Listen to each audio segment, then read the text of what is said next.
बिस्मिल्लाहिर्रहमानिर्रहीम। अस्सलाम वालेकुम बच्चों, उम्मीद है आप खैरियत से होंगे। आज हम कहानियाँ पढ़ रहे हैं पिछले 2 लेक्चर्स में। आज आपके इस टर्म की आखिरी 2 कहानियाँ हम पढ़ेंगे। तो उम्मीद है कि आपको समझ आ रही होगी। मज़ीद भी आज भी समझाने की कोशिश करूँगा जी कि कहानी कैसे लिखी जाती है। तो आज हम बात करते हैं तो 2 कहानियाँ पढ़ेंगे, कव्वे का इंतकाम और नादान की दोस्ती। ये आपकी शरह सरमाया पर सफ़ा नंबर 339 और 40 पर मौजूद हैं। तो कहानियाँ पढ़ाने से पहले एक दफ़ा फिर हम इस बात की दोहराई करते हैं जी कि कहानी कैसे लिखी जाती है। तो मैं पिछले 2 लेक्चर में आपको बार बार बता रहा हूँ जी कि कहानी हमेशा माजी में लिखी जाती है, यानी माजी में यानी गुज़रे हुए वक्त में, जो वक्त गुज़र जाता है, पुरानी बात होती है। तो ये बात भी हमें पता नहीं होता जी कि ये कहाँ का वाक़या है, किस जगह का है।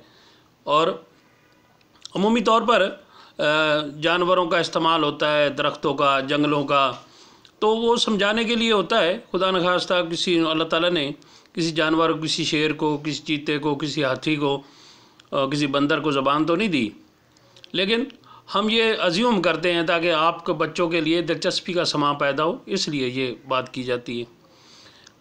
फिर दूसरी बात है जी, कहानी ज़बान सादा ज़बान से मुराद ये होती है कि आप बहुत सारे मुश्किल अल्फाज या तरकीबात जो है ना उसका इस्तेमाल ना करें, और जो रोज़मर्रा की गुफ्तगू होती है, यानी जो रोज़ाना की बुनियाद पे हम घरों में उर्दू बोलते हैं, बस उतनी ही होनी चाहिए।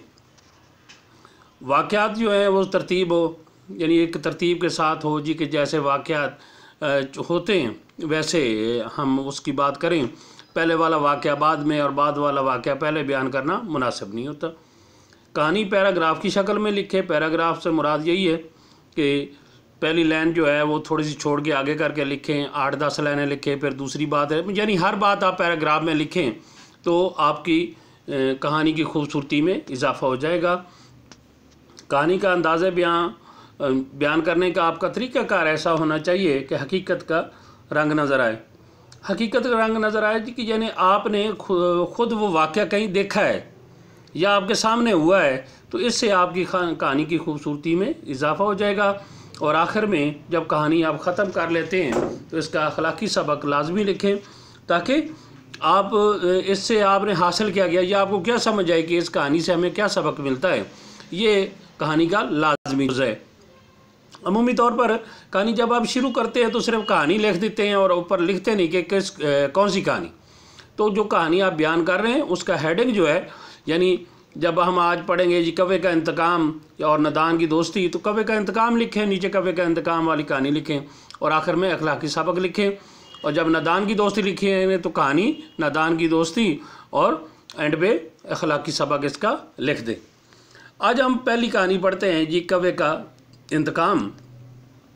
तो सूरत ये है बच्चों कि कहा जाता है कि एक दरख्त के तने पर कव्वों ने अपना घोंसला बना रखा था। यानी अमूमी तौर पर कव्वे जो हैं घोंसला, अपना घर बनाते हैं दरख्त तने पर, यानी तने के ऊपर।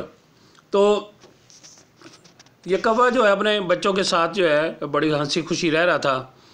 एक दिन वो कहीं रोज़ी की तलाश में गया हुआ था। यानी बच्चों आपको पता हो कव्वे सुबह सुबह उठते हैं और दाना उनका चुनने के लिए, खाने के लिए दूर दराज जगह पे चले जाते हैं। तो पीछे उसके बच्चे अकेले थे, 2 बच्चे थे कव्वों के। तो एक उस तने के नीचे, यानी उस दरख्त के नीचे एक सांप रहता था। एक दिन वो सांप ने देखा जी कि कव्वा तो है नहीं यहाँ पे, तो वो दरख्त पे चढ़ा और उसके बच्चों को मार के खा गया। जब कव्वा और उसकी मादा वापस आए तो उन्होंने देखा जी कि उनके बच्चे तो गायब हैं। उन्होंने यही समझा जी कि ये जो सांप रहता है यहाँ पे, उसी ने ये कार्रवाई की है। तो कव्वे को बहुत गुस्सा आया क्योंकि उसके बच्चों को उसने हलाक कर दिया था। तो उसने इंतकाम लेने का सोचा। इसी तरह एक दिन कव्वा अकेला जो है वहाँ अपने घोंसले से उड़ा और जो वहाँ का बादशाह था उसके महल की मुंडेर पर, यानी छत पर जाके बैठ गया। उसने देखा, इधर उधर देखा, तो उसे एक हार, मोतियों का एक हार जो है, जो लाजमी बात है जी के बादशाह की बीवी का था, वो एक खूंटी पर लटका हुआ था। खूंटी से मुराद जैसे हम कपड़े वगैरह नहीं लटकाते। तो कौवे ने वहाँ उड़ा, उसने वो हार चोंच में लिया और वहाँ से निकल गया। जब सिपाहियों ने देखा तो वो भी उसके पीछे भागे जी कि ये शहज़ादी का हार है। तो जब वो जंगल में अपने दरख्त के करीब पहुँचा तो सांप वहाँ बैठा था। उसने वो हार जो है सांप के आगे फेंक दिया और अपने घोंसले में चला गया। सिपाही दौड़ते हुए उसके पीछे पीछे पहुँचे तो उन्होंने देखा कि एक ख़तरनाक सांप है, उसने आगे हार पड़ा है और वो कब्ज़ा जमा के बैठा है। तो उन्होंने यानी सिपाहियों ने हार लेने के लिए सांप पर हमला कर दिया। हमला करके उसे जान से मार दिया और हार लेके वापस चले गए। इस तरह कौवे ने अपनी समझदारी से, अपनी अक्लमंदी से अपना इंतकाम पूरा कर लिया कि अगर सांप ने उसके बच्चों को मारा था तो उसने ये तरीका करके सिपाहियों से सांप को मरवा दिया। इस तरह अक्लमंदी से कौवे का इंतकाम पूरा हो गया। इससे हम ये सबक हासिल करते हैं कि अगर हम अक्लमंदी को यानी अपनी अकल को इस्तेमाल करें, जज्बात की बजाय अकल का इस्तेमाल करें, तो हम अपना कोई भी काम कर सकते हैं। लेकिन अगर जज्बात से बात करेंगे और गुस्से से बात करेंगे तो शायद हम अपना मकसद हासिल नहीं कर सकेंगे। तो इसका जो अखलाकी सबक होगा, जैसा करोगे वैसा भरोगे, इससे हमें ये बात पता चलती है कि कभी भी किसी का नुकसान नहीं करना चाहिए, क्योंकि फिर हमारा भी नुकसान हो सकता है। दूसरी कहानी आप पढ़ेंगे नादान की दोस्ती। नादान बेवकूफ़ को कहते हैं, तो उससे दोस्ती नहीं करनी चाहिए। ये बहुत ही अहम कहानी है, हमारे लिए अखलाकी सबक है। एक दफ़ा का वाक़या है जी कि किसी शहर में एक रईस रहते थे, उनका नाम जमील साहब था। आप नाम कोई लाजिम नहीं है कि जमील साहब ही लिखे, आपकी बुक में जमील साहब लिखा हुआ, आप कोई भी नाम दे सकते हैं। तो एक दफ़ा वो किसी सफ़र से वापस आ रहे थे, तो उन्होंने जंगल से गुजरे तो उन्होंने देखा कि एक बंदर का बच्चा वहाँ है। उन्होंने बच्चे को वहाँ से पकड़ लिया और अपने साथ ले आए। उन्होंने और भी जानवर बहुत रखे हुए थे और उन्हें जानवर पालने का शौक़ भी था, लेकिन बंदर को वो ख़ुद अपना बहुत पसंद करते थे और बंदर भी उन्हें बहुत पसंद करता था। बच्चों, बंदर के बारे में ये ख्याल है जी कि ये इंसान से जल्दी मानूस भी हो जाता है और बहुत सारी इंसानी आदत सीख भी लेता है। तो जमील साहब ने उसकी ट्रेनिंग की और छोटे छोटे काम जमील साहब के वो कर देता था। यानी जो कोई चीज़ उठा के ले आया, कोई चीज़ रख आया, ये सारे काम वो करता था। हत्ता कि जब गर्मी होती थी और बिजली वगैरह चली जाती तो पंखा वगैरह भी जल देता था। इसी तरह एक दिन ऐसा हुआ कि जमील साहब सोए हुए थे, तो एक मक्खी जो है बार बार आके उनके नाक पे बैठ जाती थी। तंग, अमूमी तौर पर आपने देखा होगा, ये मक्खी जब तंग करने लग जाए तो बहुत ज़्यादा परेशान करती है। बंदरों ने पंखा कर रहा था, तो जिसकी वजह से मक्खी बैठने की वजह से जमील साहब की नींद में फ़र्क आ रहा था। जमील साहब जो हैं वो बार बार मक्खी को उड़ाते थे, लेकिन वो फिर आगे बैठ जाती थी। तो बंदर ये बात सारी देख रहा था जी कि मेरे आका को, जो मेरा मालिक है, उसे मक्खी बहुत तंग कर रही है। उसने काफ़ी दफ़ा बंदर ने उड़ाया लेकिन मक्खी ना हटी। तो वो गया, उसने एक खंजर उठाया। अमूमी तौर पर बच्चों, पुराने ज़माने में लोग खंजर अपने पास रखते थे। जमील साहब का खंजर अपने पास, ताकि कोई जानवर वगैरह हमला करे तो उसका मुकाबला किया जा सके। कोई बात बच्चे कुल्हाड़ी लिख देते हैं, कोई बदरी छुरी लिख देते हैं। नहीं बच्चों, आप खंजर ही रखें। खंजर ज़रा बड़ी छुरी होती है और पुराने ज़माने में लोगों के पास ही होती थी। तो जमील साहब का उसने खंजर उठाया, उसने अपनी तरफ समझा जी कि मैं ये सही कर रहा हूँ, क्योंकि अल्लाह ताला ने अकल जो है वो सबसे ज़्यादा अकल जो है इंसान को दी है। इसीलिए अल्लाह ने अकल की वजह से इंसान को अशरफुल मखलूक़ात बनाया, और कोई मखलूक जो है इस बारे में इंसान का मुकाबला नहीं कर सकती। इसलिए अपनी नादानी में बंदर ने वो खंजर खींच के मारा, तो कि मक्खी को मारने के लिए, जो कि जमील साहब की नाक पे बैठी थी। अभी मक्खी का तो कुछ नहीं गया, मक्खी तो उड़ गई, लेकिन जमील साहब की नाक कट गई। अचानक हड़बड़ा के उठे तो उन्होंने देखा जी कि बंदर ने खंजर मारा है और उनकी नाक कट गई और खून बहने लग गया। तो उस वक्त जमील साहब ने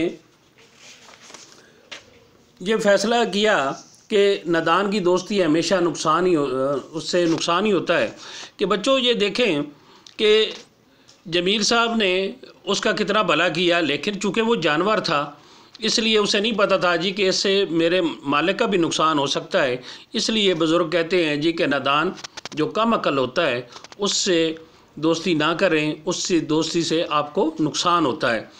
आपको इसमें क्या सबक मिलता है बच्चों? मैं आपको ये कहूँगा कि मैं ये तो नहीं कहता कि जो आपके दोस्त हैं वो नादान हैं, कम अक्ल हैं, लेकिन दोस्त बनाते हुए बच्चों ये ख्याल करें कि क्या उसका कैलिबर, उसकी में सलाहियत, उसकी आदत अच्छी हैं कि नहीं अच्छी।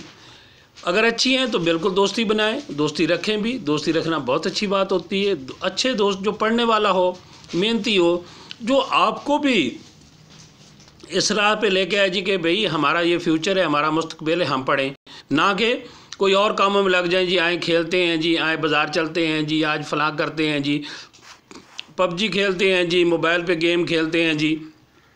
तो ऐसे दोस्तों से दूरी बेहतर होती है बच्चों, जो आपका नुकसान करें।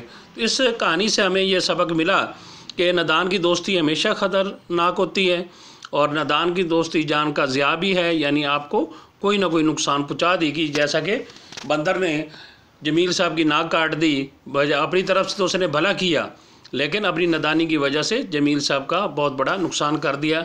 इसलिए हमें नादानों की दोस्ती से बचना चाहिए और अच्छे दोस्त बनाने चाहिए। बच्चों, ये दो कहानियाँ इस तरह हमारा जो आपकी ये सेमेस्टर था, जो आपकी टर्म थी, इसकी कहानियाँ मुकम्मल होगी। तो आपने बच्चों ऐसे करना है कि ये दोनों कहानियाँ, कव्वे का इंतकाम और नादान की दोस्ती, विंटर पैक रजिस्टर पर लिखनी और याद भी करनी। यानी आपने स्कूल वाले रजिस्टर पे नहीं लिखना, बल्कि जो आपका विंटर पैक वाला रजिस्टर है जिस पे आप विंटर पैक का काम कर रहे हैं, उसमें ये कहानियाँ शामिल भी हैं, उस पे आप ये लिखें। और जब ये विंटर पैक हमारे पास आएगा तो हम चेक कर लेंगे। याद लाजमी बच्चों करें, वक्त न ज़ाय करें। आपको आज पढ़ा दिया, ये वीडियो सामने रखें, अपनी बुक भी सामने रखें, इन्हें याद करें। होमवर्क भी इसका विंटर पैक रजिस्टर पर करें, लेकिन याद भी करें। याद करने के बाद इसे लिख के देखें जी आपने सही लिखा है कि नहीं, और इसे अच्छे तरीके से करने की कोशिश करेंगे। आपकी समातों का बहुत बहुत शुक्रिया।